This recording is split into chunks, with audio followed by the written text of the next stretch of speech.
Hey guys, so today I wanted to do an exercise instead of a stretch because we've been doing a lot of stretches lately. So I wanted to introduce my favorite exercise, very simple, the bicep curl. So when you see people at the gym doing bicep curls, it typically looks something like this. They have like a little pump in it, right? So from the side view, it looks something like this. You got the little pump going. But what's happening here is every time I pump like that, I'm taking the exercise out of my bicep and into my shoulder. And you can even feel it if you put your arm up here while you're doing it in this motion, you can feel that shoulder engaging and relaxing each rep. What you want to do is you want to be able to isolate the bicep, right? Especially if you're somebody that's trying to build size in your arms or strength. That isolation is going to be essential to your workout routine. So when we talk about isolating the muscle, what we don't want to happen is another muscle taking over. This is really popular, especially for people who have muscular deviations or somebody who experiences a lot of tightness might have problems with isolation because isolation requires a lot of mobility, right? And that's why mobility is so important. Even if you're trying to build size, if you're trying to build strength, it doesn't matter what it is, your muscles need to be able to move through that full range of motion for you to be able to get the most out of that exercise. Fortunately for us, the bicep doesn't have too much range of motion compared to like our shoulder or something like that.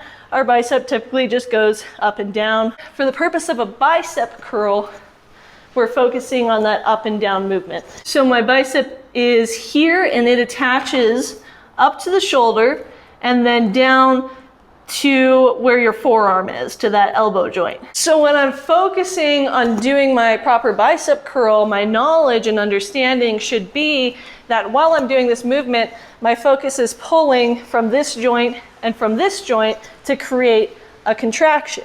So to do that properly, I'm going to make sure that my shoulders are engaged first. My shoulders and my upper back is what stabilizes the upper part of my spine. So when I'm doing this rocking motion, you'll notice that my spine kind of caves in at the top, right? That's where I'm not as stable as I should be.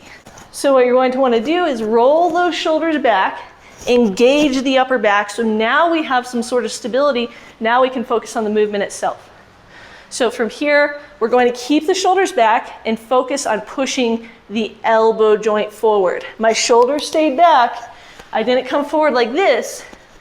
I came forward with just my elbow. Once you're in that position, you're immediately going to feel that your bicep is engaging. It might even burn if you hold it there for a while because your bicep is definitely the muscle working once you're in this position. So once you're here, shoulders are back, core is engaged, upper back is engaged. Now we can go ahead and do that bicep curl. And as I'm doing this, I'm getting that big squeeze upwards from the muscle. And when I go downwards, I should have constant tension, even when I get to the very end, because my bicep is still being isolated, it's still pushed forward. Let's see if you can tell a difference.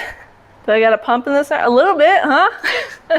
So even with my little biceps, that made a difference just doing a couple of reps. If you add this into your routine and do it on your arm days, you're going to make such big progress. Your arms are going to grow, you're going to get stronger, and you're going to feel the engagement a lot more, which is probably the most important part. Remember, concentrating on the muscle that you're working really does help to engage that muscle more and get more out of your workout.